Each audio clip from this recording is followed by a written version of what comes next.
ప్రియమైన సహోదరులారా, ఈనాడు తాళ్లపల్లి గ్రామం సచివాలయం సిబ్బంది వెంకట్రామయ్య, యేసురాజు అనే అధికారులు ఎస్సీ మాదిగా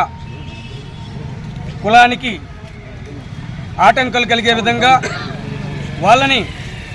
అవమానించే విధంగా ఎవరిచ్చిన తీరు సోషల్ మీడియాలో కనిపిస్తుంది, సోషల్ మీడియాలో వచ్చింది. కాబట్టి వాళ్ళపైన యాక్షన్ తీసుకోమని ఎంఆర్పిఎస్ నాయకులు మండల మెజిస్ట్రేట్ గారికి ఒక అర్జీ రూపాన మా కులానికి సంబంధించి మా కులాన్ని ఈ విధంగా కించపరిచే విధంగా మాట్లాడారు కాబట్టి వాళ్ళపైన చర్యలు తీసుకోండి అని చెప్పేసి ఫిర్యాదు చేస్తే కూడా ఇది జరిగి 20 రోజులు అవుతుంటే కూడా ఇప్పటి వరకు కూడా ఆ వెంకట్రామయ్య కానీ యేసురాజు మీద ఎలాంటి చర్యలు తీసుకోకుండా ఇక్కడ మండల అధికారులు కూడా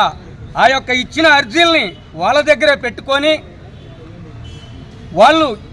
నిమ్మకి నీరెత్తినట్టు ఆవరించడం, ఆ యొక్క సచివాలయం సిబ్బందిని వెనకేసుకునే విధంగా ప్రయత్నాలు